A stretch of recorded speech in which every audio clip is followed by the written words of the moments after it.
ನಾಮಕ್ಕೆ ಸ್ತೋತ್ರವಾಗಲಿ. ದೇವರು ನೆನ್ನಿದ್ದ ಹಾಗೆ ಇವತ್ತಿರುವ ಹಾಗೆ ಎಂದೆಂದಿಗೂ ಇರುವಂತ ದೇವರಾಗಿದ್ದಾನೆ. ಆಮೇಲೆ ಹಲ್ಲೆಲೂಯಾ. ಚೆನ್ನಾಗಿದ್ದೀರಾ? ಸಂತೋಷವಾಗಿದ್ದೀರಾ? ಕರ್ತನಲ್ಲಿ ಯಾವಾಗ ಹೆಂಗಿರಬೇಕು? ಸಂತೋಷವುಳ್ಳವರಾಗಿಯೇ ಇರಬೇಕು. ಆಮೇಲೆ ಹಲ್ಲೆಲೂಯಾ. ಪಕ್ಕದಲ್ಲಿದ್ದವ್ರು ನೋಡಿ ಹೇಳಿ, ಸಂತೋಷವಾಗಿರ್ಬೇಕು.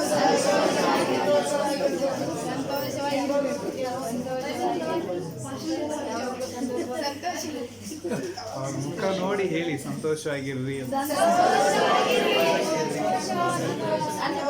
ಹಲ್ಲೆಲೂಯಾ.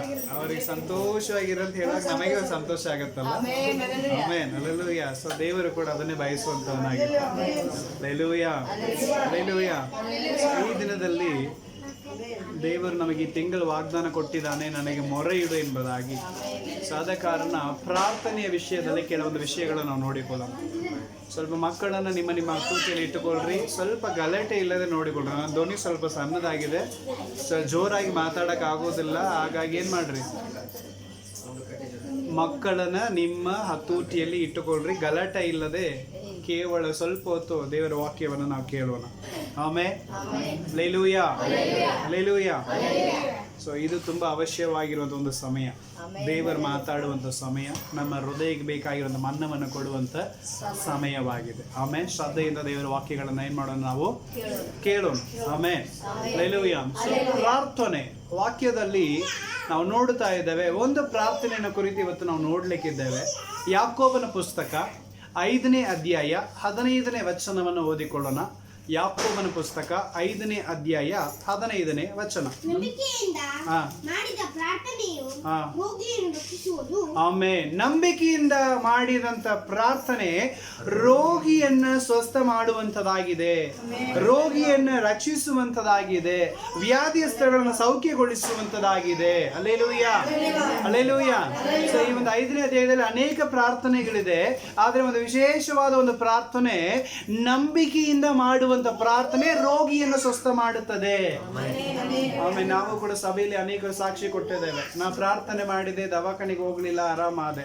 ನಾನು ಪ್ರಾರ್ಥನೆ ಮಾಡಿದೆ, ಆ ನೋವಿನಿಂದ ದೇವರು ದೂರ ಮಾಡಿದ. ನಾನು ಪ್ರಾರ್ಥನೆ ಮಾಡಿದೆ, ದೇವರು ಆ ಒಂದು ರೋಗದಿಂದ ನನಗೆ ಬಿಡುಗಡೆ ಕೊಟ್ಟ ಎಂಬುದಾಗಿ ನಾವು ಸಾಕ್ಷಿ ಹೇಳಿರ್ತೀವಲ್ಲ. ಸೊ ನಂಬಿಕೆಯಿಂದ ಮಾಡುವಂತ ಪ್ರಾರ್ಥನೆ ಒಬ್ಬ ರೋಗಿಯನ್ನು ಏನ್ ಮಾಡುತ್ತಂತೆ, ಅದು ಸ್ವಸ್ಥ ಮಾಡುವಂತದಾಗಿದೆ. ಸೊ ನಾವು ಪ್ರಾರ್ಥನೆ ಮಾಡುವಾಗ ಒಬ್ಬ ರೋಗಿಯಸ್ಥರಿಗಾಗಿ ಪ್ರಾರ್ಥನೆ ಮಾಡ್ತೀವಿ ಅಂದ್ರೆ ಆ ಪ್ರಾರ್ಥನೆಯಲ್ಲಿ ಮೊದಲು ನಂಬಿಕೆ ಇರಬೇಕು. ಆಮೇಲೆ ನಂಬಿಕೆಯಿಂದ ಮಾಡುವಂತ ಒಂದು ಪ್ರಾರ್ಥನೆ. ಆಮೇಲೆ ಹಲ್ಲೆಲೂಯಾ. ಸೊ ಅದೇ ಮಾರ್ಕನ ಪುಸ್ತಕ 5ನೇ ಅಧ್ಯಾಯದಲ್ಲಿ ಒಬ್ಬ ವ್ಯಕ್ತಿಯನ್ನು ನಾವು ನೋಡಬಹುದು. ಮಾರ್ಕನ ಪುಸ್ತಕ 5ನೇ ಅಧ್ಯಾಯದಲ್ಲಿ 22ನೇ ವಚನದಲ್ಲಿ ಒಬ್ಬ ವ್ಯಕ್ತಿ ಬರ್ತಿದ್ದಾನೆ. ನಮಗೆ ತುಂಬಾ ಚೆನ್ನಾಗಿ ಗೊತ್ತಿದೆ, ಅನೇಕ ಸಾರಿ ವಾಕ್ಯಗಳು ನಾವೇನ್ ಮಾಡಿರ್ತೇವೆ, ಧ್ಯಾನ ಮಾಡಿರ್ತೇವೆ. ಆದ್ರೂ ಸಹ ಒಂದು ವಾಕ್ಯವನ್ನು ನಾವು ಧ್ಯಾನ ಮಾಡಿಕೊಳ್ಳೋಣ. ಮಾರ್ಕನ ಪುಸ್ತಕ 5ನೇ ಅಧ್ಯಾಯ 22ನೇ ವಚನ. ಸಭಾಮಂದಿರದ ಅಧಿಕಾರಿಗಳಲ್ಲಿ ಯಾಯೀರನ್ ಎಂಬುದಾಗಿ ಹೆಸರಿರುವಂತ ಒಂದು ವ್ಯಕ್ತಿ ಬಂದು ಆತನನ್ನು ಕಂಡು ಆತನಿಗೆ ಪಾದಗಳಿಗೆ ಬಿದ್ದು, ನನ್ನ ಚಿಕ್ಕ ಮಗಳು ಸಾಯುವ ಸ್ಥಿತಿಯಲ್ಲಿ ಮಲಗಿದ್ದಾಳೆ, ಅವಳು ಸ್ವಸ್ಥಳಾಗುವಂತೆ ನೀನು ಬಂದು ನಿನ್ನ ಕೈಗಳನ್ನು ಅವಳ ಮೇಲೆ ಇಡು, ಆಗ ಅವಳು ಬದುಕುವಳು ಎಂದು ಆತನನ್ನು ಬಹಳವಾಗಿ ಬೇಡಿಕೊಂಡನು. ಆಮೆನ್. ಯಾಯೀರನು ಎಂಬುದಾಗಿರುವಂತ ಒಂದು ವ್ಯಕ್ತಿ ಏನ್ ಮಾಡ್ತಿದ್ದಾನಂತೆ, ಯೇಸುವಿನ ಪಾದಕ್ಕೆ ಬಂದು ಅಡ್ಡ ಬಿದ್ದು ಅವನು ಕೇಳ್ತಾ ಇದ್ದಾನೆ, ಸ್ವಾಮಿ, ನನ್ನ ಚಿಕ್ಕ ಮಗಳು ರೋಗದಲ್ಲಿ ಬಿದ್ದಿದ್ದಾಳೆ, ಇನ್ನೇನು ಸಾಯ್ತಾ ಇದ್ದಾಳೆ, ನೀನು ಬಂದು ಅವಳ ಮೇಲೆ ಕೈಗಳನ್ನು ಇಡೋದಾದರೆ ಅವಳು ಬದುಕುವಳು ಎಂಬುದಾಗಿ ಏನ್ ಮಾಡ್ತಿದ್ದಾನೆ, ಬಹಳವಾಗಿ ಬೇಡಿಕೊಳ್ಳುತ್ತಾ ಇದ್ದಾನೆ. ಆಮೇಲೆ ಆ ಹುಡುಗಿಗೆ ಎಷ್ಟು ವರ್ಷ ಅಂತೀರಿ? ಕೇವಲ 12 ವರ್ಷದ ಹುಡುಗಿ ಅವಳು. ಆಮೇಲೆ 12 ವರ್ಷದ ಹುಡುಗಿ ಈಗ ರೋಗದಲ್ಲಿ ಬಿದ್ದಿದ್ದಾಳೆ. ಅದು ಎಂತ ರೋಗ, ಸಾಯುವಂತ ಸ್ಥಿತಿಯಲ್ಲಿ ಇರುವಂತ ಒಂದು ರೋಗದಲ್ಲಿ ಬಿದ್ದಿದ್ದಾಳೆ. ಹಲ್ಲೆಲೂಯಾ. ಆಗ ಇವನಿಗೆ ಒಂದೇ ಒಂದು ದಿಕ್ಕು, ಒಂದೇ ಒಂದು ನಂಬಿಕೆ ಯಾರ ಮೇಲೆ ಅಂದ್ರೆ ಯೇಸು ಸ್ವಾಮಿ ಮೇಲೆ ಮಾತ್ರ ಇತ್ತು. ಅದಕ್ಕೆ ಅವನು ಯಾಯೀರನು ಏನ್ ಮಾಡಿದಾನೆ, ಯೇಸು ಸ್ವಾಮಿ ಹತ್ರ ಬಂದು ಆತನ ಪಾದಕ್ಕೆ ಅಡ್ಡ ಬಿದ್ದು ಬೇಡಿಕೊಳ್ಳುತ್ತಾ ಇದ್ದಾನೆ, ನನಗೆ ಬೇರೆ ಏನು ದಿಕ್ಕು ಗೊತ್ತಾಗ್ತಾ ಇಲ್ಲ, ನೀನು ಬಂದು ನನ್ನ ಮಗಳ ಮೇಲೆ ಕೈ ಇಡು, ಆಗ ನನ್ನ ಮಗಳು ಏನಾಗ್ತಾಳ್ರಿ, ಬದುಕ್ತಾಳೆ, ಸ್ವಸ್ಥಲಾಗ್ತಾಳೆ, ಇನ್ನೇನ್ ಸಾಯ್ತಾ ಇದ್ದಾಳೆ, ಆದ್ರೆ ನೀನ್ ಕೈ ಮುಟ್ಟಿದ್ರೆ ಬದುಕ್ತಾಳೆ. ಅವನ ನಂಬಿಕೆಯಿಂದ ಬಂದು ಯಾಯೀರನು ಏನ್ ಮಾಡಿದನು, ಯೇಸು ಸ್ವಾಮಿ ಪಾದಕ್ಕೆ ಅಡ್ಡ ಬಿದ್ದನು. ಹಲ್ಲೆಲೂಯ. ಆತನು ಕೂಡ ಹೋಗ್ತಾ ಇದ್ದಾನೆ. ಇನ್ನೇನು ಅರ್ಧ ದಾರಿಗೆ ಹೋಗ್ತಾ ಇರುವಾಗಲೇ ಒಂದು ಸುದ್ದಿ ಬರ್ತಾ ಇದೆ, ಸ್ವಾಮಿನ ನೀ ಜಾಸ್ತಿ ಬೇಡಿಕೊಳ್ಳಕ್ ಹೋಗ್ಬೇಡ, ನಿನ್ನ ಮಗಳು ಈಗಾಗಲೇ ಏನಾಗ್ಬಿಟ್ಟಿದ್ದಾಳೆ, ಸತ್ತೋಗಿದ್ದಾಳೆ ಅಂತ ಸುದ್ದಿ ಬಂದ ಕೂಡಲೇ ಯೇಸು ಸ್ವಾಮಿ ಹೇಳಿದ ಒಂದು ಮಾತೇನ್ರಿ, ಹೆದರಬೇಡ, ನಿನ್ನ ನಂಬಿಕೆ ಹಾಗೆ ಇರಲಿ. ಆಮೇಲೆ ಹೆದರಬೇಡ, ನಿನ್ನ ನಂಬಿಕೆ ಹಾಗೆ ಇರಲಿ. ಅದರ ಅರ್ಥ ಏನು, ಅವನ ನಂಬಿಕೆಯಿಂದ ಬಂದು ಪ್ರಾರ್ಥನೆ ಮಾಡಿದಾನೆ, ಆ ನಂಬಿಕೆ ಹಾಗೆ ಇರಲಿ. ಆ ನಂಬಿಕೆನ ಬಿಡಬೇಡ. ಪ್ರಳಯನೇ ಬಂದ್ರು, ಏನೋ ದೊಡ್ಡ ಸುದ್ದಿ, ಕೆಟ್ಟ ಸುದ್ದಿ ಬಂದ್ರು ಆ ನಂಬಿಕೆ ಮಾತ್ರ ಏನ್ ಮಾಡಬೇಡ, ನೀನು ಬಿಡಬೇಡ. ಹಲ್ಲೆಲೂಯಾ. ಯೇಸು ಎಷ್ಟು ಚೆನ್ನಾಗಿ ಹೇಳ್ತಾ ಇದ್ದಾರೆ ನೋಡ್ರಿ. ಯಾಕಂದ್ರೆ ನಾವು ಅನೇಕರಿಗೆ ಸೈತಾನ್ ನೋಡ್ತಾ ಇರ್ತಾನೆ, ಇವ್ರ ನಂಬಿಕೆನ ಕೆಡಿಸ್ಬಿಟ್ರೆ ಸಾಕು, ಆಟೋಮೆಟಿಕ್ ಇವ್ರು ಬಿದ್ದು ಹೋಗ್ಬಿಡ್ತಾರಂತೆ. ಹಲ್ಲೆಲೂಯಾ. ನಾವು ನಿರಾಶೆ ಆದ್ರೆ ಸಾಕು, ಆಟೋಮೆಟಿಕ್ ಆಗಿ ನಾವೇನ್ ಮಾಡ್ಬಿಡ್ತೇವೆ, ನಂಬಿಕೆನ ಬಿಟ್ಟು ಬಿಡ್ತೇವೆ. ಹಲ್ಲೆಲೂಯಾ.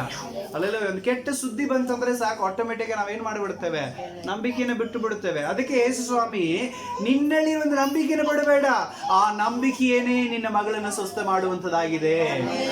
ಹಲ್ಲೆಲೂಯಾ. ಇವತ್ತು ನಮ್ಮ ನಂಬಿಕೆ ಹೆಂಗಿದೆಯೋ ಹಂಗೆ ನಮ್ಮ ಜೀವಿತದಲ್ಲಿ ಕಾರ್ಯ ಆಗುವಂತದಾಗಿದೆ. ಸೊ ಆದ ಕಾರಣ ನಾವು ರೋಗಿಗಳಾಗಿ ಪ್ರಾರ್ಥನೆ ಮಾಡೋದಕ್ಕಿಂತ ಮುಂಚಿತವಾಗಿ ನಮಗೆ ದೇವರ ಮೇಲೆ ನಂಬಿಕೆ ಇರಬೇಕು. ಹಲ್ಲೆಲೂಯಾ. ನಾನು ಪ್ರಾರ್ಥನೆ ಮಾಡುತ್ತೇನೆ, ದೇವರು ನನ್ನ ಮಗಳಿಗೆ, ನನ್ನ ಮಗನಿಗೆ, ಅವರ ರೋಗಿಗಳಿಗೆ ದೇವರು ವಾಸಿ ಮಾಡುತ್ತಾನೆ ಎಂಬುದಾಗಿ ಏನ್ ಮಾಡ್ಬೇಕ್ರಿ, ಅವನ ನಂಬಿಕೆ ಇರಬೇಕು. ಆ ನಂಬಿಕೆಯಿಂದ ನಾನು ಪ್ರಾರ್ಥನೆ ಮಾಡುವಾಗಲೇ ದೇವರ ಕಾರ್ಯಗಳನ್ನು ಮಾಡುವಂತವನಾಗಿದ್ದಾನೆ. ಆಮೆನ್. ಇವತ್ತು ದೇವರ ಮಕ್ಕಳಾಗಿರುವಂತ ನಮಗೆ ಬೇಕಾಗಿರೋದು ಒಂದು ಏನದು, ನಂಬಿಕೆ. ಆಮೆನ್. ಹಲ್ಲೆಲೂಯಾ. ನಾವು ಎಷ್ಟು ಮಟ್ಟಿಗೆ ದೇವರನ್ನು ನಂಬುತ್ತೀವೋ, ನಾವು ಎಷ್ಟು ಮಟ್ಟಿಗೆ ಆತುರದಿಂದ ದೇವರ ಸಮ್ಮುಖದಲ್ಲಿ ನಂಬಿಕೆಯಲ್ಲಿ ಪ್ರಾರ್ಥನೆ ಮಾಡ್ತೀವೋ, ಅಷ್ಟು ಮಟ್ಟಿಗೆ ರೋಗಗಳನ್ನು ದೇವರು ದೂರ ಮಾಡುವಂತವರಾಗಿದ್ದಾರೆ. ಹಲ್ಲೆಲೂಯಾ. ದೇವರು ಹೇಳಿದ ಒಂದೇ ಮಾತು, ನಂಬಿಕೆ ಮಾತ್ರ ಇರುತ್ತೆ. ಅವನ್ನ ಕರ್ಕೊಂಡು ಹೊರಗಾದ್ ಹೋಗ್ಬಿಡ್ರಿ ದಯವಿಟ್ಟು. ಆಮೇಲೆ ಅವನ್ನ ಕರ್ಕೊಂಡು ಹೋಗ್ಬಿಡ್ರಿ. ಸ್ವಲ್ಪ ಮುಕ್ಕಿದವರ ಸ್ವಲ್ಪ ಸಮಾಧಾನ ವಾಕ್ಯ ಕೇಳ್ತಾರೆ. ಆಮೇಲೆ ಹಲ್ಲೆಲೂಯಾ. ಹಲ್ಲೆಲೂಯಾ. ಸೊ ನಂಬಿಕೆಯಲ್ಲಿ ನಾವೇನ್ ಮಾಡಬೇಕು, ಪ್ರಾರ್ಥನೆ ಮಾಡಬೇಕು. ನಾವು ಎಷ್ಟು ಮಟ್ಟಿಗೆ ನಂಬಿಕೆಯಲ್ಲಿ ಪ್ರಾರ್ಥನೆ, ಯೇಸು ಸ್ವಾಮಿ ಹೇಳಿದ ಒಂದೇ ಒಂದು ಮಾತು ಏನದು, ನಂಬಿಕೆ ಮಾತ್ರ ಇರಲಿ. ನಂಬಿಕೆಯನ್ನು ಮಾತ್ರ ಏನ್ ಮಾಡ್ಬಿಡ್ಬೇಡ, ನೀನು ಬಿಟ್ಟು ಬಿಡಬೇಡ. ಅದು ಎಂತ ಸುದ್ದಿ ಬರಲಿ, ಅದು ಎಂತ ಕಾರ್ಯಗಳು ಬರಲಿ, ಪ್ರಳಯನೇ ಬರಲಿ, ಸುನಾಮಿನೇ ಬರಲಿ, ಮುಳುಗೇ ಹೋಗ್ಲಿ, ಅದು ನೀನು ಮಾತ್ರ ನಿನ್ನ ನಂಬಿಕೆನ ಏನ್ ಮಾಡಬೇಡ, ನೀನು ಮಾತ್ರ ಏನ್ ಮಾಡಬೇಡ, ನಿನ್ನ ನಂಬಿಕೆಯನ್ನ ಬಿಟ್ಟು ಬಿಡಬೇಡ. ಆಮೇಲೆ ಹಲ್ಲೆಲೂಯಾ. ಅದಕ್ಕೆ ಲಾಸ್ಟಿಗೆ ಹೋಗಿ ಯೇಸು ಸ್ವಾಮಿ ಆ ಒಂದು ಮಗಳಿಗಾಗಿ ಏನ್ ಮಾಡ್ತಿದ್ದಾರೆ, ಪ್ರಾರ್ಥನೆ ಮಾಡ್ತಾ ಇದ್ದಾರೆ. ಹಲ್ಲೆಲೂಯಾ. ಎಷ್ಟು ಒಂದು ಉನ್ನತವಾದ ಒಂದು ಪ್ರಾರ್ಥನೆಯನ್ನು ಮಾಡ್ತಾ ಇದ್ದಾಳೆ. ಸತ್ತಂತ ಮಗಳು ಜೀವಂತವಾಗಿದ್ದು ಬಂದಿದ್ದಾಳೆ. ಹಲ್ಲೆಲೂಯಾ. ಸೊ ನಾವು ಕೈಗಳನ್ನಿಟ್ಟರೆ ರೋಗಗಳು ದೂರವಾಗುತ್ತೆ. ಮಾರ್ಕನ ಪುಸ್ತಕ 16ನೇ ಅಧ್ಯಾಯದಲ್ಲಿ 17ನೇ ವಚನದಲ್ಲಿ ನಂಬುವರಿಂದ ಆಗುವಂತ ಸೂಚನೆ ಕಾರ್ಯಗಳಲ್ಲಿ ಇದುವೂ ಕೂಡ ಒಂದಾಗಿದೆ. ಆಮೇಲೆ ರೋಗಿಗಳ ಮೇಲೆ ಕೈ ಇಡ್ರಿ, ಆಗ ರೋಗಿಗಳು ಏನಾಗುತ್ತಾರೆ, ವಾಸಿ ಆಗ್ತಾರೆ. ದೇವರ ಅಧಿಕಾರ ಕೊಟ್ಟಿದ್ದಾನೆ. ಸೊ ಕೈ ಇಡೋದಕ್ಕಿಂತ ಮುಂಚಿತವಾಗಿ ಏನಿರಬೇಕು, ನನಗೆ ನಂಬಿಕೆ ಇರಬೇಕು. ನಂಬಿಕೆ ಇಲ್ಲದೆ ನೀನು ಹೋಗಿ ಕೈ ಇಟ್ರೆ ಅದು ಆ ರೋಗವು ನಿನಗೆ ಅಂಟುಕೊಂಡ್ಬಿಡುತ್ತೆ. ಅದಕ್ಕೆ ಯಾರ ಮೇಲೂ ದುಡಿಗೆ ಕೈ ಹಾಕಬೇಡ ಎಂಬುದಾಗಿ ಪೌಲನು ತಿಮೋಥೆಗೆ ಬರೆಯುವಾಗ ಹೇಳಿರ್ತಾನೆ. ದುಡಿಕೆ ಏನ್ ಮಾಡಬಾರದು, ನೀನು ಕೈ ಇಡಬೇಡ. ನೀನು ಕೈ ಇಟ್ರೆ ಆ ರೋಗವು ನಿನಗೂ ಕೂಡ ಏನಾಗುತ್ತೆ, ಬರುವಂತದಾಗಿದೆ. ಸೊ ನಂಬಿಕೆ ಇಲ್ಲದೆ ಯಾವ ಕಾರ್ಯಗಳನ್ನು ಮಾಡಬೇಡ. ಯಾಕಂದ್ರೆ ನಂಬಿಕೆ ಇಲ್ಲದೆ ದೇವರನ್ನ ಮೆಚ್ಚಿಸ್ಲಿಕ್ಕೆ ಆಗುವುದೇ ಇಲ್ಲ. ಹಲ್ಲೆಲೂಯಾ. ಅರ್ಥ ಆಯ್ತಲ್ಲ. ಸೊ ನಮಗ್ ಬೇಕಾಗಿರೋದು ಒಂದೇ ಒಂದು ನಂಬಿಕೆ. ಹಲ್ಲೆಲೂಯಾ. ಆ ಯಾಯೀರನಿಗೆ ಏನಿತ್ತು, ಯೇಸು ಸ್ವಾಮಿ ಹತ್ರ ಹೋದ್ರೆ ನನ್ನ ಮಗಳು ವಾಸಿ ಆಗ್ತಾಳೆ ಅಂತ ನಂಬಿಕೆ ಇತ್ತು. ಆ ನಂಬಿಕೆಯಲ್ಲಿ ಹೋದ. ಅದಕ್ಕೆ ಯೇಸು ಸ್ವಾಮಿಯ ನಂಬಿಕೆನ ದೃಢಪಡಿಸಿದರು.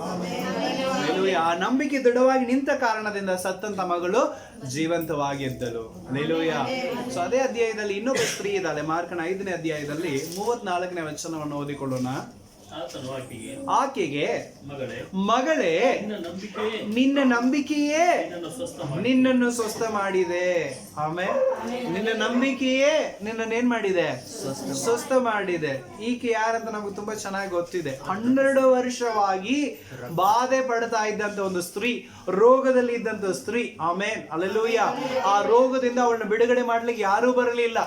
ಅವಳೊಂದು ಸಾಕ್ಷಿ ಹೇಳ್ತಾಳೆ, ನೋಡ್ರಿ, ನಾನು ಎಲ್ಲೆಲ್ಲೋ ಅಡ್ಡಾಡಿದೆ, ಏನೇನೋ ಮಾಡಿದೆ, ನನ್ನ ಆಸ್ತಿ ಎಲ್ಲ ಕಳೆದುಕೊಂಡೆ, ಎಷ್ಟೋ ಖರ್ಚು ಮಾಡಿದೆ, ಆದರೂ ರೋಗ ದಿನ ದಿನಕ್ಕೆ ಏನಾಗ್ತಾನೆ ಇತ್ತಂತೆ, ಹೆಚ್ಚುತ್ತಾನೇ ಇರುತ್ತೋ ಹೊರತು ನನಗೇನಾಗ್ಲಿಲ್ಲ, ಕಡಿಮೆ ಆಗ್ಲೇ ಇಲ್ಲ, ವಾಸಿ ಆಗ್ಲೇ ಇಲ್ಲ. ಆದ ಕಾರಣ ಸ್ವಾಮಿ ನಿನ್ನ ಮೇಲೆ ನಂಬಿಕೆ ಇಟ್ಟು ನಾನು ಬಂದಿದ್ದೆ. ಹಲ್ಲೆಲೂಯ. ಅವಳಿಗೆ ಆ ಕುಸುಮದ ರೋಗ, ಆ ರೋಗ ಬಂದ್ರೆ ಅವಳಿಗೆ ತಡ್ಕೊಳಕ್ ಆಗೋದಿಲ್ಲ. ನೋವು, ವೇದನೆ, ರಕ್ತ ಹರಿತಾ ಇರತ್ತೆ. ಹಲ್ಲೆಲೂಯ. ಸೊ ಅವಳನ್ನ ಮಾತಾಡಿಸ್ಲಿಕ್ಕೆ ಹೆಚ್ತಾ ಇದ್ರು ಜನ. ಆದ್ರೆ ಅಂತಹ ಪರಿಸ್ಥಿತಿಯಲ್ಲಿ ಜನರ ಮುಂದೆ ಹೋಗಿ ಹೇಗೆ ನಾನು ಪ್ರಾರ್ಥನೆ ಮಾಡಲಿ, ನನಗಿಂತ ರೋಗ ಇದೆ ಅಂತ ಹೇಗೆ ಅವ್ರಿಗೆ ನಾನು ಹೇಳಲಿ ಅಂತ ಹೇಳಿ ಮನಸ್ಸಿನಲ್ಲಿ ನೊಂದುಕೊಂಡು ಒಂದೇ ಒಂದು ನಂಬಿಕೆಯಲ್ಲಿ ಬರ್ತಾ ಇದ್ದಾಳೆ. ನಾನು ಯಾರಿಗೂ ಹೇಳೋದು ಬೇಡ, ನಾನು ಯಾರ ಹತ್ರ ನಿಂತು ಮಾತಾಡೋದು ಬೇಕಾಗಿಲ್ಲ, ನಾನು ಸ್ವಾಮಿನ ಬಟ್ಟೆಯನ್ನು ಮುಟ್ಟಿನಾದ ನಾನು ಸ್ವಸ್ಥತೆ ಪಡೆದುಕೊಳ್ಳುತ್ತೇನೆ.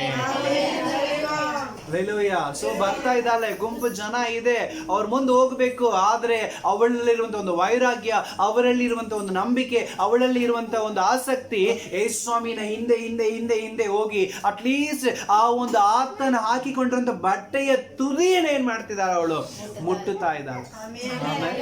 ಹಲ್ಲೆಲೂಯ. ಜಸ್ಟ್ ಆ ತುದಿನ ಏನ್ ಮಾಡ್ತಿದ್ಲು, ಮುಟ್ಟುತ್ತಾ ಇದ್ಲು. ಮುಟ್ಟಿದ ಕೂಡಲೇ ಅವಳಲ್ಲಿ ಹರಿತಾ ಇರುವಂತಹ ಕುಸುಮದ ರೋಗ, ರಕ್ತ ಹರಿಯುವಿಕೆ ನಿಂತು ಅವಳು ವಾಸಿಯಾದಳು. ಆಮೇಲೆ ಅದ್ರಲ್ಲಿ ಅವಾಗ ಯೇಸು ಸ್ವಾಮಿ ತಿರುಗಿ ಕೇಳ್ತಾ ಇದ್ದಾರೆ, ಯಾರು ನನ್ನನ್ನು ಮುಟ್ಟಿದ್ದು? ಅಯ್ಯೋ ಎಷ್ಟು ಜನ ಮುಟ್ಟುತ್ತಾರೆ, ಯಾರು ಅಂತ ಹೇಳಿ. ಆವಾಗ ಆಕೆ ಗೊತ್ತಾಯ್ತು, ಸ್ವಾಮಿ ನನ್ನನ್ನೇ ಕೇಳ್ತಾ ಇದ್ದಾನೆ. ಅಲ್ಲೂ ಮುಂದೆ ಎಲ್ಲರ ಮುಂದೆ ಬಂದು ಬಹಿರಂಗವಾಗಿ ಸಾಕ್ಷಿ ಕೊಡ್ತಾ ಇದ್ದಾನೆ. ಅಲ್ಲೂಯ್ಯ. ಅಯ್ಯೋ ನಾಚಿಕೆಯಾಗಿ ಬಂದಳು, ನಾನು ಹೇಗೆ ಹೇಳಲಿ, ಯಾರ ಮುಂದೆ ಹೇಳಲಿ, ಹೇಳಲಿಕ್ಕೆ ನನಗೆ ಹೇಸಿಗೆ ಆಗಿದೆ, ಹೇಳಲಿಕ್ಕೆ ನನಗೆ ಕಷ್ಟವಾಗ್ತಾ ಇದೆ, ನಾನು ಹೇಳಿದ್ರೆ ಜನ ಏನ್ ತಿಳಿದುಕೊಳ್ಳುತ್ತಾರೆ ಏನು ಅಂತ ಹೇಳಿ ಒಂಥರ ಕುಗ್ಗಿ ಹೋಗಿ ಬಂದಿದ್ಲು ದೇವರ ಸಮ್ಮುಖಕ್ಕೆ. ಆದ್ರೆ ಈಗ ಅವಳು ಬಹಿರಂಗವಾಗಿ ಸಾಕ್ಷಿ ಕೊಡ್ತಾ ಇದ್ದಾಳೆ, ಎಲ್ಲೆಲ್ಲೋ ಹೋದೆ, ನನಗೆ ಆರಾಮಾಗ್ಲಿಲ್ಲ, ಆದರೆ ನಿಮ್ಮ ಬಟ್ಟೆಯನ್ನು ಮುಟ್ಟಿದ ಕೂಡಲೇ ನನ್ನ ರೋಗವು ದೂರವಾಯಿತು. ಹಲ್ಲೆಲೂಯ. ಅದಕ್ಕೆ ಸ್ವಾಮಿ ಹೇಳಿದ ಒಂದೇ ಒಂದು ಮಾತು ಏನ್ ಗೊತ್ತಾ, ಮಗಳೇ ನಿನ್ನ ನಂಬಿಕೆಯಮ್ಮ. ಆಮೇಲೆ ಹಲ್ಲೆಲೂಯ, ನಿನ್ನ ನಂಬಿಕೆ ಅದು ನಿನ್ನ ರೋಗವನ್ನು ದೂರ ಮಾಡಿದೆ. ಹಲ್ಲೆಲೂಯ. ಅದಕ್ಕೆ ನಂಬಿಕೆಯಿಂದ ನಾವು ಪ್ರಾರ್ಥನೆ ಮಾಡಿದ್ರೆ ರೋಗಿಗಳು ಕೂಡ ಸ್ವಸ್ಥರಾಗುತ್ತಾರೆ. ಹಲ್ಲೆಲೂಯ. ಇವತ್ತು ನಮಗೆ ಏನಾದ್ರು ಬಂತ ಅಥವಾ ಇನ್ನೊಬ್ರಿಗೆ ಏನೋ ಆಯ್ತಾ, ಸೊ ನಾವು ಮಾಡಬೇಕಾದ ಒಂದೇ ಒಂದು ನಂಬಿಕೆಯಿಂದ ಪ್ರಾರ್ಥನೆ ಮಾಡಬೇಕು. ನಾವು ನಂಬಿಕೆಯಿಂದ ಪ್ರಾರ್ಥನೆ ಮಾಡೋದಾದ್ರೆ ನನ್ನ ರೋಗವನ್ನು ದೇವರು ದೂರ ಮಾಡುತ್ತಾನೆ. ಆಮೇಲೆ ಹಲ್ಲೆಲೂಯ. ಸೊ ನನಗೆ ಕೂಡ ಕಳೆದ ವಾರಗಳಲ್ಲಿ ತುಂಬಾ ಒಂದು ತ್ರಾಸಿದ್ದಾಗಲೂ ನಾನು ಕೆಮ್ಕೊಂಡು ಮನೇಲಿ ಕುತ್ಕೊಂಡಿರ್ತಿದ್ದೆ. ಸೊ ಅವಾಗ ನಮ್ಮ ಮಿಸ್ಸಸ್ ಅವರು ಹೇಳ್ತಿದ್ರು, ಎಷ್ಟಂತ ಕೆಂಬತ್ತೀರಿ, ಹೋಗ್ರಿಲ್ಲ ದವಾಖಾನೆ ಹೋಗ್ರಿ, ಒಂದು ಗುಳಿಗಿನ ತಗೊಂಡ್ ಬರ್ರಿ. ಆಯ್ತು ದೇವ್ರು ಇರ್ಲಿ, ಆದ್ರೂ ಮತ್ತೆ ದವಾಖಾನೆ ಹೋಗಿ ಬಂದ್ರೆ ಏನಾಗತ್ತೆ ಅಂತೇಳಿ ಸೊ ಹೇಳಿ ಹೇಳಿ ಅವರೇನಾಗ್ಬಿಟ್ರು, ಸುಮ್ಮನೆ ಆಗ್ಬಿಟ್ರು, ಈ ಮನುಷ್ಯ ನನ್ನ ಮಾತು ಕೇಳೋಂಗಿಲ್ಲ ಅಂತೇಳಿ. ಆಮೇಲೆ ಹಲ್ಲೆಲೂಯ. ಹಲ್ಲೆಲೂಯ. ಆದರೂ ಕೂಡ ದೇವರು ನಮ್ಮ ಪ್ರಾರ್ಥನೆಯನ್ನು ಕೇಳುವಂತವನಾಗಿದ್ದಾನೆ. ಹಲ್ಲೆಲೂಯ. ಎಂಥ ಪರಿಸ್ಥಿತಿ ಇರಲಿ, ಎಂಥ ಕಾರ್ಯಗಳಿರಲಿ, ನಾನು ಎಷ್ಟೇ ಬೆಳಗಿನನಾಗಿರಲಿ, ದೇವರ ಸೇವೆಯನ್ನು ಮಾಡ್ಲಿಕ್ಕೆ ಮುಂದೆ ಹೋಗುವಾಗ ದೇವರು ನನಗೆ ಬಲವನ್ನು ಕೊಡ್ತಾ ಇದ್ದಾನೆ. ಹಲ್ಲೆಲೂಯ. ಇಂಥ ಪರಿಸ್ಥಿತಿಯಲ್ಲಿ ಫುಲ್ ನೈಟ್ ಪ್ರೇಯರ್ಗೆಲ್ಲ ಹೋಗಿ ಪ್ರಸಂಗ ಮಾಡಿ ಬಂದಿದ್ದೇನೆ. ಆಮೇಲೆ ಅನೇಕ ಕೂಟಗಳಿಗೆ ಹೋಗಿ ಪ್ರಸಂಗ ಮಾಡಿ ಬಂದಿದ್ದೇನೆ. ಎಲ್ಲೆಲ್ಲಿಯೂ ದೇವರು ತನ್ನ ವಾಕ್ಯದ ಮೂಲಕವಾಗಿ ನನ್ನನ್ನು ಬಲಪಡಿಸಿದ್ದಾನೆ. ಹಲ್ಲೆಲೂಯ. ನನ್ನ ವಾಕ್ಯ ಯಾವಾಗಲೂ ನನ್ನ ವಾಕ್ಯ ಸಾರುವಾಗ ಆ ವಾಕ್ಯದ ಬಲ ನನಗೂ ಬರ್ತಾ ಇರುತ್ತೆ.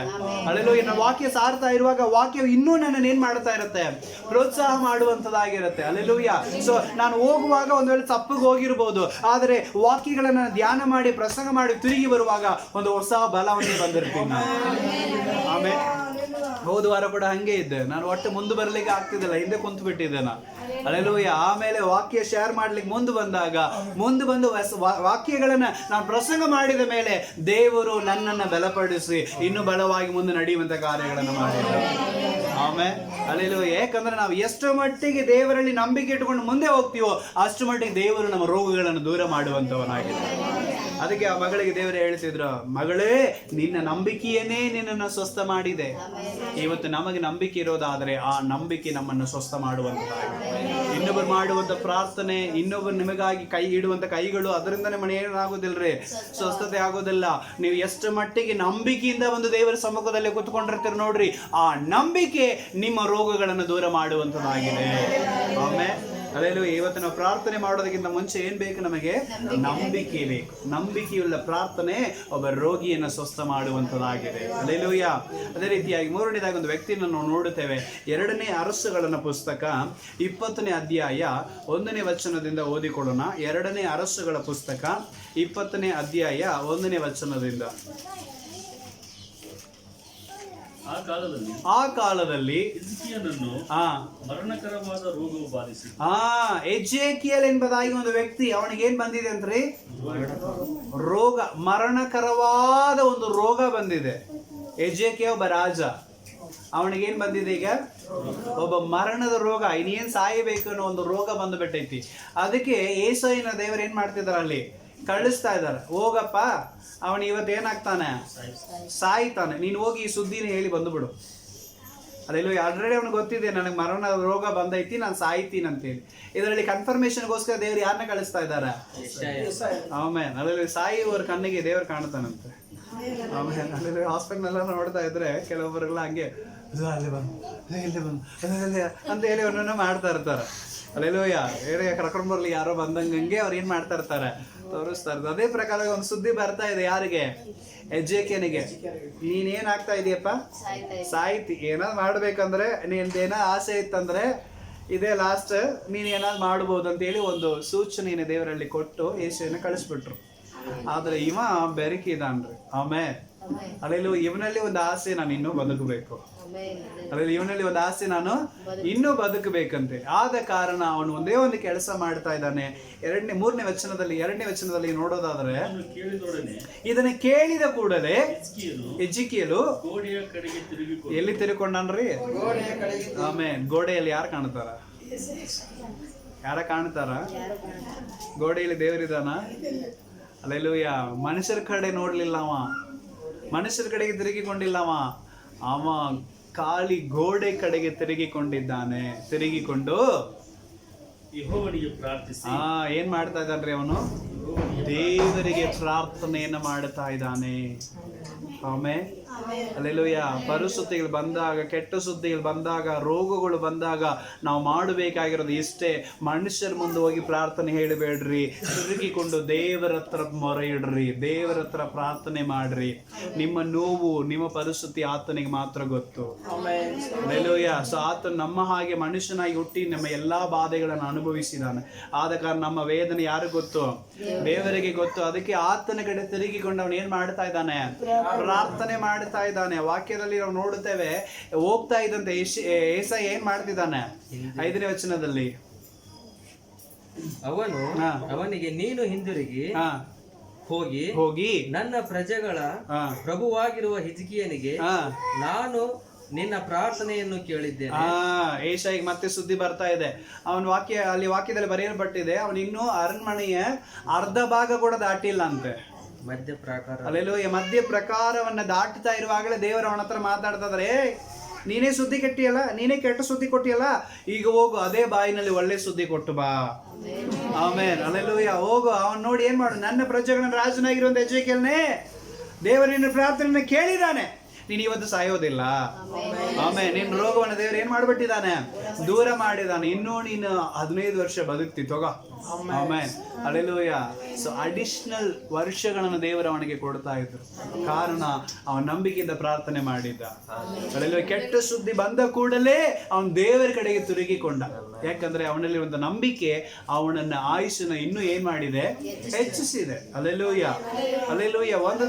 ಒಂದು ದಿನ ಬರಬೇಕು. ಅಲ್ಲೆಲ್ಲೂಯ್ಯ. ಈಗ ಒಬ್ರು ಸಾಕ್ಷಿ ಹೇಳಿದ್ರಲ್ಲ, ಅಲ್ಲೆಲ್ಲೂಯ್ಯ. ಪ್ರಾರ್ಥನೆ ನಿಂದೇ ತೊಂದರೆ ಆಗ್ಬಿಟ್ಟೈತಿ, ಏನ್ ದಿನ ಇದ್ರೆ ನಿಂದೇ ಕೇಳ್ಬೇಕಂತಂತೇಳಿ. ಆದ್ರೆ ಒಂದು ದಿನ ಅವರೇ ಬಂದು ಏನ್ ಹೇಳಿದ್ರು? ನನಗೆ ಎದೆ ನೋವು ಬಂದ್ಬಿಟ್ಟೈತಪ್ಪ, ಪ್ರಾರ್ಥನೆ ಮಾಡು. ಆಮೇಲೆ ಅಲ್ಲೆಲ್ಲೂಯ್ಯ.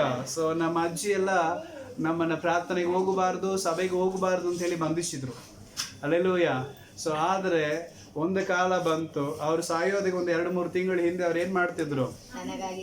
ನನಗಾಗಿ ಪ್ರಾರ್ಥನೆ ಮಾಡು. ಯಾರ್ಯಾರಿಗೆಲ್ಲ ನೀನು ಪ್ರಾರ್ಥನೆ ಮಾಡ್ತೀಯ ಅಂತಲ್ಲ, ನನಗಾಗಿ ಏನ್ ಮಾಡು, ನೀನು ಪ್ರಾರ್ಥನೆ ಮಾಡು. ಬೆನ್ನು ಸಿಕ್ಕಾಪಟ್ಟೆ ತ್ರಾಸ ಆಗಿತ್ತಿ, ಸೊ ಏನ್ ಮಾಡಿದ್ರು ಹೋಗೋವಲ್ಲ, ನನಗಾಗಿ ಏನ್ ಮಾಡು, ನೀನು ಪ್ರಾರ್ಥನೆ ಮಾಡು ಎಂಬುದಾಗಿ ಕೇಳಿದರು. ಆಮೇಲೆ ಅದರಲ್ಲಿ ಒಂದು ಸಮಯ ಬರುತ್ತಾರೆ, ಆವಾಗ ದೇವರು ನಮ್ಮ ಸ್ತುತಿಗಳನ್ನು ಬದಲಾಯಿಸುವಂತವನಾಗಿದ್ದಾನೆ. ನಮ್ಮಲ್ಲಿರುವಂತ ನಂಬಿಕೆಯನ್ನು ಮಾತ್ರ ನಾವೇನ್ ಮಾಡಬಾರದು, ಬಿಡಲೇಬಾರದು. ಅಲ್ಲೆಲ್ಲೂಯ್ಯ. ಎಜ್ಜೇಕೇಲನಿಗೆ ಒಂದೇ ಒಂದು ಹೇಳಿದ್ದು ಮನುಷ್ಯ, ಹೇಳಿದ್ದು ದೇವರು ಕಳಿಸಿದಂತೂ ಮನುಷ್ಯ ಪ್ರವಾದನೆ ನೋಡ್ತಿದ್ದಾನೆ. ಆದರೆ ದೇವರು ಏನ್ ಮಾಡ್ಬೋದು, ಅದೇ ಪ್ರವಾದನೆ ಬದಲಾಯಿಸಬಹುದು ಅಂತ ಹೇಳಿ ನಂಬಿಕೆಯಿಂದ ತಿರುಗಿಕೊಂಡು ಪ್ರಾರ್ಥನೆ ಮಾಡಿದ. ಸೊ ಪ್ರಾರ್ಥನೆ ಮಾಡಿದ ಕೂಡಲೇ ಅದೇ ಬಾಯಿನಲ್ಲಿ ಬರ್ತಾ ಇದೆ, ಇಲ್ಲಪ್ಪ ದೇವರು ನಿನ್ನ ಆಯುಷ್ಯಗಳನ್ನು ಹೆಚ್ಚಿಸಿದ್ದಾನೆ. ಆಮೇಲೆ ಇವತ್ತು ನಮಗಿರಬೇಕಾಗಿರೋದು ಒಂದೇ ಒಂದು, ನಾವು ಪ್ರಾರ್ಥನೆ, ನಂಬಿಕೆಯಿಂದ ನಾವೇನ್ ಮಾಡಬೇಕು, ಪ್ರಾರ್ಥನೆ ಮಾಡಬೇಕು. ಅಲ್ಲೆಲ್ಲೂಯ್ಯ. ಸೊ ನಾವು ಕಷ್ಟ ಬರುವಾಗ ಗೋಳಾಡೋದಕ್ಕಿಂತ, ಅಯ್ಯೋ ಅಮ್ಮ ಅಂತ ಹೇಳಿ ನರಳಾಡೋದಕ್ಕಿಂತ ದೇವರ ಸಮ್ಮುಖದಲ್ಲಿ ತಿರುಗಿಕೊಂಡು ಪ್ರಾರ್ಥನೆ ಮಾಡೋದಾದರೆ ದೇವರು ನಮ್ಮ ಕೂಗನ್ನು ಕೇಳುವಂತವನಾಗಿದ್ದಾನೆ. ಆಮೇಲೆ ಅಲ್ಲೆಲ್ಲೂಯ್ಯ. ಸೊ ನೆರಳೋದನ್ನ ಬಿಟ್ಟು ನಾವೇನ್ ಮಾಡ್ಬೇಕ್ರಿ, ಆಮೇಲೆ ಅಲ್ಲಿ ನೋವಿರುತ್ತೆ, ವೇದನೆ ಇರುತ್ತೆ, ಆದರೆ ನಾವು ನೋವು ವೇದನೆ ಆ ಫೋಕಸ್ ಅದರ ಮೇಲೆ ಇದ್ರೆ ಜಾಸ್ತಿ ಕಾಡ್ತಾ ಇರ್ತಾವೆ. ಆದರೆ ಆ ಫೋಕಸ್ನ ಅದರಿಂದ ತೆಗೆದು ದೇವರ ಮೇಲೆ ನಾವು ಫೋಕಸ್ ಇಡುವಾಗ ಆ ನೋವು ನಮ್ಮನ್ನು ಬಿಟ್ಟು ಏನಾಗುತ್ತೆ, ದೂರ ಹೋಗುವಂಥದ್ದಾಗಿದೆ. ಸೊ ನಮ್ಮ ಗಮನ ಯಾರ ಮೇಲೆ ಇರಬೇಕು, ಆಮೇಲೆ ಅಲ್ಲೆಲ್ಲೂಯ್ಯ. ಯಾಕಂದ್ರೆ ಕೆಲವೊಬ್ಬರಿಗೆಲ್ಲ ಇನ್ನೂ ಕೂಡ ಇಂಜೆಕ್ಷನ್ ಚುಚ್ಚಿರೋದೇ ಇಲ್ಲ, ಚುಚ್ಚೋದಕ್ಕಿಂತ ಮುಂಚೆನೆ ಏನಾಗ್ಬಿಡುತ್ತೆ, ಅವರಿಗೆ ನೋವಾಗ್ಬಿಟ್ಟಿರ್ತಾವ, ಅಯ್ಯೋ ಇನ್ನೂ ಚುಚ್ಚಿಲ್ಲ, ಅಯ್ಯೋ ಕಣ್ಣು ಮುಚ್ಚಿಬಿಡ್ತಾರೆ. ಇವತ್ತು ಅನೇಕರ ಜೀವಿತ ಹಂಗೆ, ಸೈತಾನ ಹಂಗೆ ಆಕ್ಟಿಂಗ್ ಮಾಡ್ತಾರೆ. ಚುಚ್ಚಲಿಕ್ಕೆ ಅವನಿಗೆ ಏನಿಲ್ಲ, ಅಧಿಕಾರ ಇಲ್ಲವೇ ಇಲ್ಲ, ಸುಮ್ಮನೆ ಹ್ಞೂ ಅಂತಾನೆ. ನಾವೇನ್ ಮಾಡ್ತೀವಿ, ಅಯ್ಯೋ ಅಯ್ಯೋ ಅಂತೀವಿ. Alleluia, alleluia. ಸೊ ಆದ ಕಾರಣ ಅರ್ಥ ಮಾಡ್ಕೊಳ್ರಿ. ಸೊ ದೇವರು ನಮಗೆ ಆತನ ಅಪ್ಪನೇ ಇಲ್ಲದೆ ಏನು ಕೊಡೋಂಗಿಲ್ಲ. ಆಮೇಲೆ ಅಲ್ಲೆಲ್ಲೂಯ್ಯ. ಸೊ ಕೊಟ್ರು ನಾವೇನ್ ಮಾಡ್ಬೇಕು, ದೇವರ ಕಡೆಗೆ ಸಹಿಸ್ಕೊಳ್ಬೇಡ್ರಿ, ದೇವರ ಕಡೆ ತಿರುಗಿಕೊಳ್ರಿ. ಅಲ್ಲೆಲ್ಲೂಯ್ಯ. ಸಹಿಸ್ಕೊಂಡೇ ಬದುಕಬೇಕಂತ ದೇವರು ಹೇಳಿಲ್ಲ, ನಂಬಿಕೆಯಲ್ಲಿ ಬದುಕ್ರಿ ಅಂತ ದೇವರು ಹೇಳಿಲ್ಲ. ದೇವರ ಕಡೆಗೆ ಏನ್ ಮಾಡ್ಕೋಬೇಕು, ನಾವು ತಿರುಗಿಕೊಳ್ಳಬೇಕು. ದೇವರ ಕಡೆಗೆ ತಿರುಗಿಕೊಂಡ್ರೆ ಸಾಕು, ದೇವರು ನನಗಾಗಿ ಎಲ್ಲವನ್ನು ಮಾಡ್ಲಿಕ್ಕೆ ಆತನ ಶಕ್ತನಾಗಿದ್ದಾನೆ. ಎಜ್ಜೇಕೇಲನ ಮರಣದ ಸ್ಥಿತಿಯನ್ನು ದೇವರು ದೂರ ಮಾಡಿ, ದೇವರು ಇವತ್ತು ನಮಗೂ ಕೂಡ ಏನ್ ಮಾಡ್ತಾನ್ರಿ, ದೂರ ಮಾಡುವಂತವನಾಗಿದ್ದಾನೆ. 4ನೇದಾಗಿ ಒಂದು ವ್ಯಕ್ತಿಯನ್ನು ನೋಡಿಕೊಳ್ಳೋಣ. 1ನೇ ಅರಸುಗಳ ಪುಸ್ತಕ 17ನೇ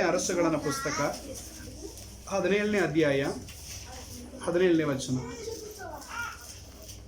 ಕೆಲವು ದಿನಗಳಾದ ನಂತರ ಆ ಸ್ತ್ರೀಯ ಮಗನು ಅಸ್ವಸ್ಥನಾದನು. ಹುಡುಗನಿಗೆ ರೋಗವು ಹೆಚ್ಚಾಗಿದ್ದರಿಂದ ಉಸಿರಾಡುವುದು ನಿಂತು ಹೋಯಿತು. ಏನಾಗಿದೆ ರೀ, ರೋಗ ಹೆಚ್ಚಾದ ಕಾರಣದಿಂದ ಉಸಿರಾಟನೇ ಏನಾಗ್ಬಿಟ್ಟೈತಿ, ನಿಂತು ಹೋಗ್ಬಿಟ್ಟೈತಿ. Alleluia, alleluia. ಸೊ ಇದು ಎಲಿಯನ ಕಾಲದಲ್ಲಿ ಆದಂತ ಒಂದು ಘಟನೆ. ಆಮೇಲೆ ಒಬ್ಬ ಬಡ ವಿಧವೆ, ನಮಗೆ ಗೊತ್ತಿದೆ, ಆ ಒಂದು ಬರಗಾಲ ಬಂದಿತ್ತು. ಎಲಿಯ ಪ್ರಾರ್ಥನೆ ಮಾಡಿದಾಗ ಏನ್ ಬಂದಿತ್ತು, ಬರ ಬಂದಿತ್ತು. ದೇವರು ಅವನನ್ನು ಪೋಷಿಸಲಿಕ್ಕೆ ದೊಡ್ಡ ಅರಣ್ಮನೆ ಕಳಿಸ್ಲಿಲ್ಲ, ದೊಡ್ಡ ಇದ್ದವ್ರ ಮನೆ ಕಳಿಸ್ಲಿಲ್ಲ. ಯಾರ ಮನೆ ಕಳಿಸಿದ್ರು, ಒಬ್ಬ ಬಡ ವಿಧವೆಯ ಮನೆಗೆ ದೇವರು ಏನ್ ಮಾಡಿದ್ರು, ಅವನನ್ನು ಕಳಿಸಿದ್ರು. ಅಲ್ಲಿ ಹೋಗುವಾಗ ಏನಾಗಿತ್ತು, ಬರಗಾಲ ಇತ್ತು. ಅಲ್ಲಿ ಹೋಗುವಾಗ ಏನಾಗಿತ್ತು,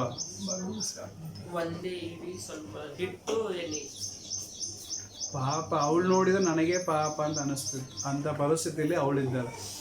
ದೇವ್ರು ಹೋಗಮ್ಮ, ನಿನಗೆ ಘೋಷಿಸಲಿಕ್ಕೆ ಒಂದು ಮನೆ ರೆಡಿ ಮಾಡಿದ್ದೀನಿ ದೇವ್ರು ಹೇಳ್ಬಿಟ್ಟಿದ್ದಾನೆ ಎಲಿಯಾಗೆ. ಈಗ ಎಲಿಯ ಏನೇನೋ ವಿಚಾರ ಇಟ್ಕೊಂಡು ಹೋಗಿರ್ಬೋದು. ಆಮೇಲೆ ಅಲ್ಲೆಲ್ಲೂಯ್ಯ. ನಾನು ಕೂಡ ಇದೇ ವಾರದಲ್ಲಿ ನಡೆದಂತ ಘಟನೆ. ಸೊ ಓಕೆ, ಒಬ್ಬರ ಮನೆಗೆ ಪ್ರೇಯರ್ಗೆ ಹೋಗೋಣ ಅಂತಂದು ಪ್ರೇರೇಪಣೆ ಬಂತು. ಸೊ ಓಕೆ, ಆ ಮನೆಗೆ ಪ್ರೇಯರ್ಗೆ ಹೋಗ್ಬಿಟ್ಟೆ.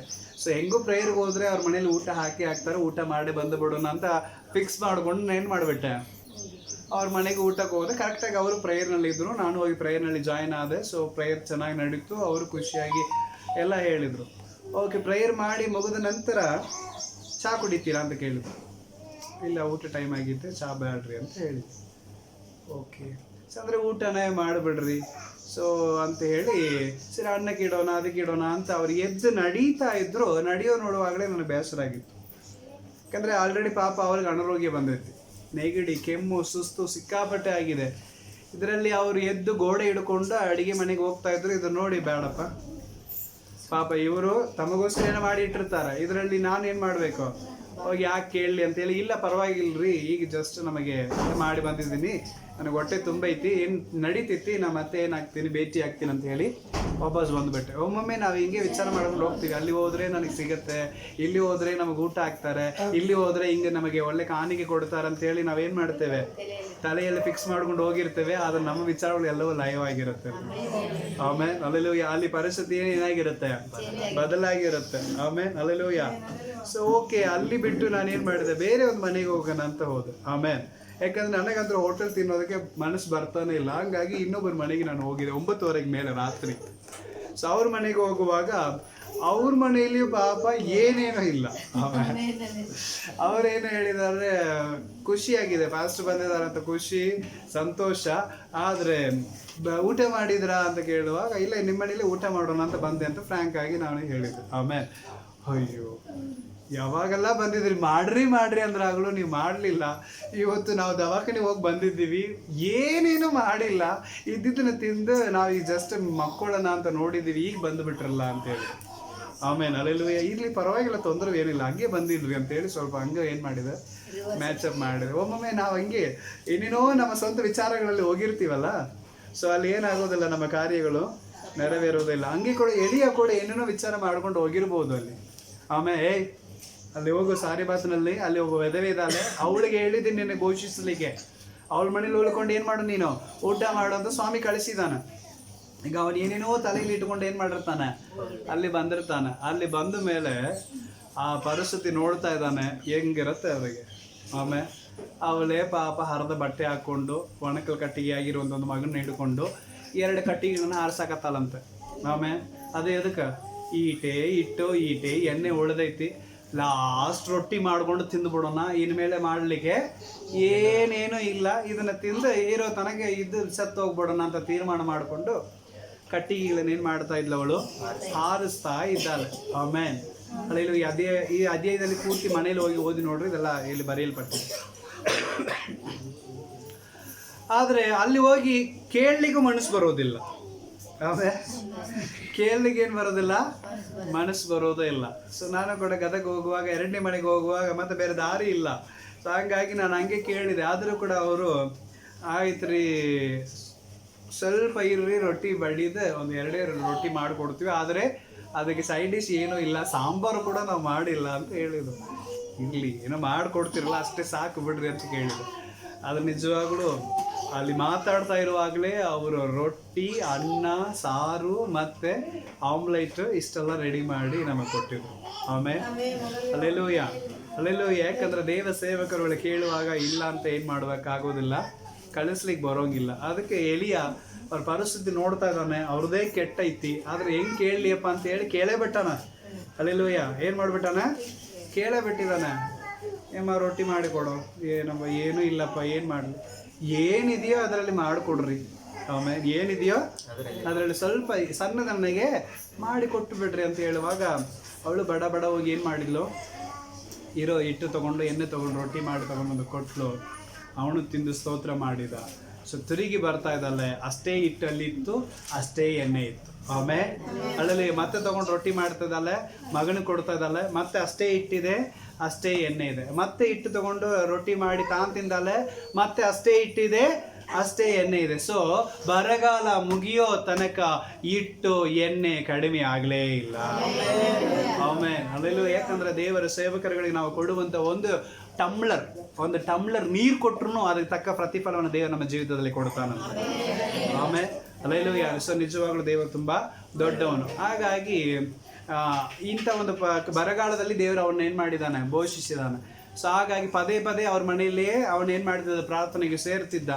ಒಂದು ಕಾಲ ಬಂತು, ಒಂದು ಸಮಯ ಬಂತು, ಆ ಮಗನಿಗೆ ಏನು ಬಂದುಬಿಟ್ಟೈತಿ, ರೋಗ ಬಂದು, ಉಸಿರಾಟ ತೊಂದರೆ ಬಂದು, ಉಸಿರೇ ಗಪ್ಪಂದು ನಿಂತು ಹೋಗ್ಬಿಡುತ್ತೆ.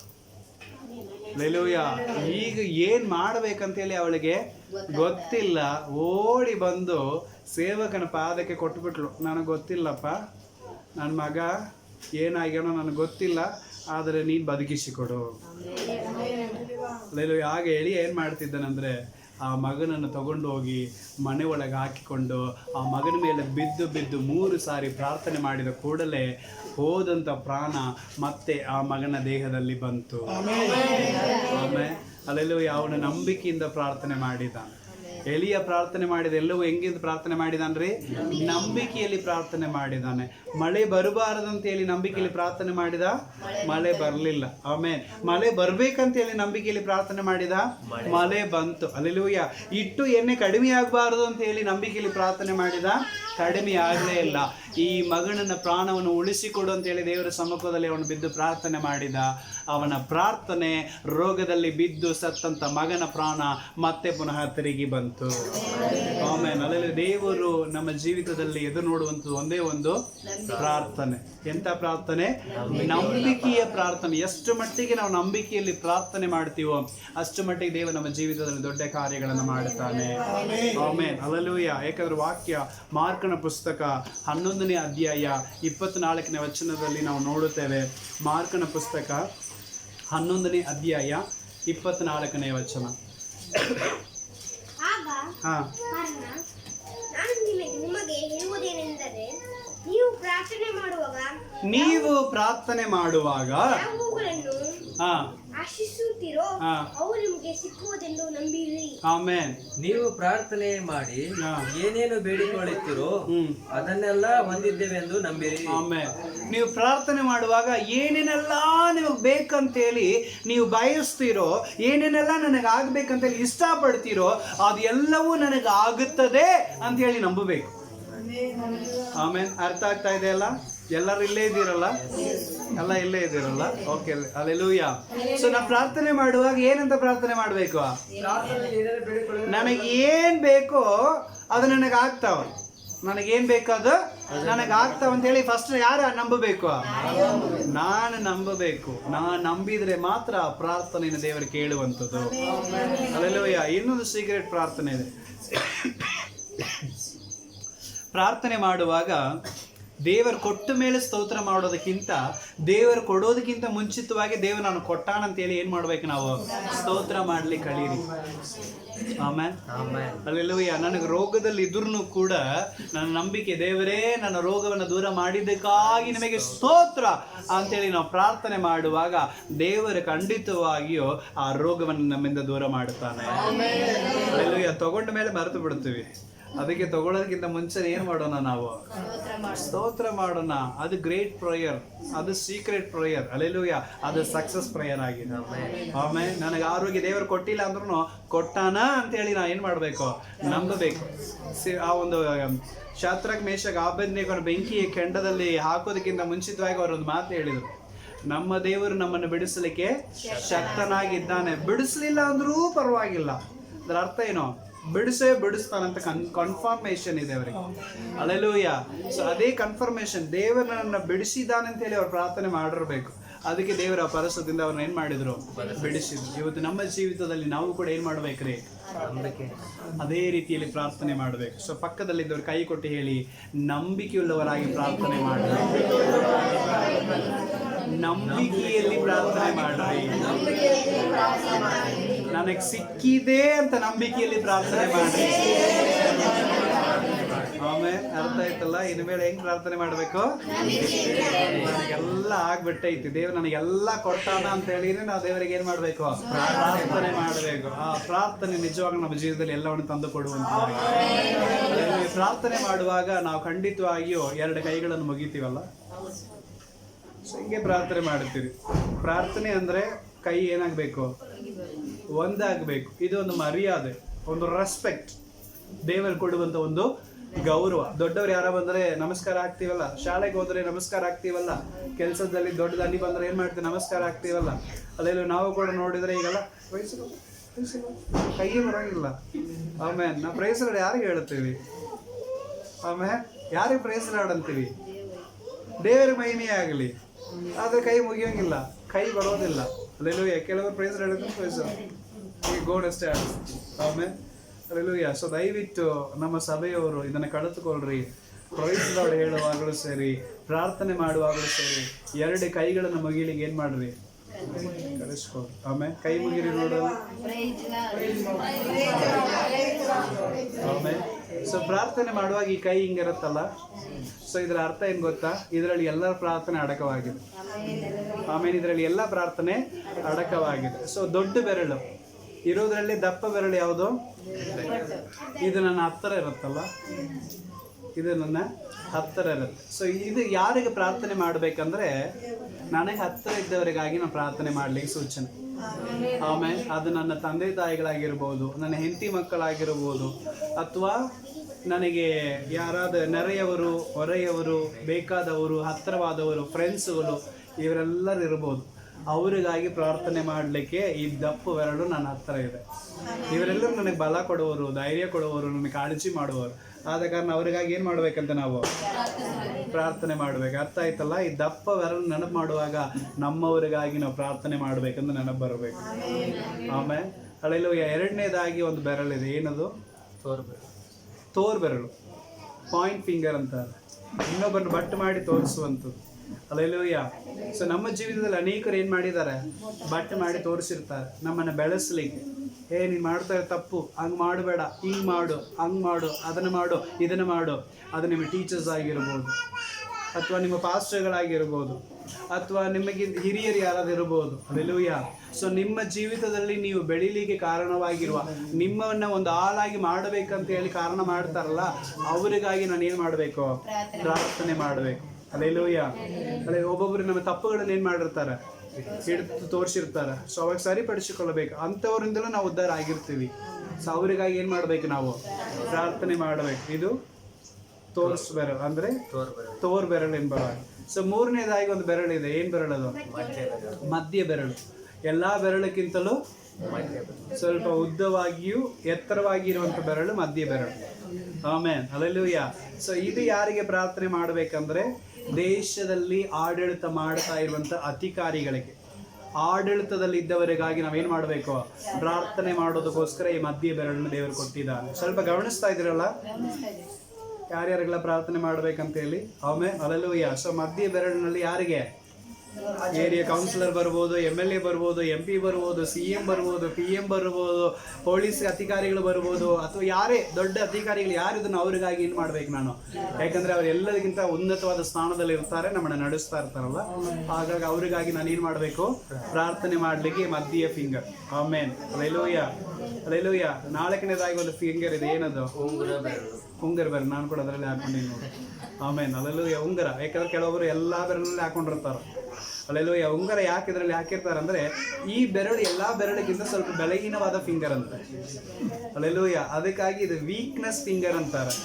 ಹಲ್ಲೆಲೂಯಾ. ಸೊ ಇದು ಸ್ವಲ್ಪ ಬಲ ಹೊಂದಲಿ, ಇದಕ್ಕೆ ಸ್ವಲ್ಪ ಗೌರವ ಬರಲಿ, ಇದು ಸ್ವಲ್ಪ ಚೆನ್ನಾಗಿರಲಿ ಅಂತ ಹೇಳಿ ಇದರಲ್ಲಿ ಏನು ಮಾಡ್ತಾರೆ? ಉಂಗುರ ಹಾಕ್ತಾರೆ. ಆಮೇನ್. ಹಲ್ಲೆಲೂಯಾ. ಮದುವೆ ಆಗುವಾಗಲೂ ಇಲ್ಲಿ ಏನು ಮಾಡ್ತಾರೆ? ಉಂಗುರ ಹಾಕ್ತಾರೆ. ಎಂಗೇಜ್ಮೆಂಟ್ ಆಗುವಾಗಲೂ ಏನು ಮಾಡ್ತಾರೆ? ಹಲ್ಲೆಲೂಯಾ. ಯಾಕಂದ್ರೆ ಅವರೆಲ್ಲ ಬಲಹೀನರಾಗಿರ್ತಾರೆ. ಮದುವೆ ಆಗೋ ತನಕ ಹೆಂಗಿರ್ತಾರೆ? ಬಲಶಾಲಿಗಳಾಗಿರ್ತಾರೆ. ಮದುವೆ ಆದ್ಮೇಲೆ ವೀಕ್ ಆಗಿಬಿಡ್ತಾರೆ. ಹಲ್ಲೆಲೂಯಾ. ಹೆಂಡತಿ ಮಾತು ಕೇಳಲ್ಲ, ಅವನ ಮಾತು ಕೇಳಲ್ಲ.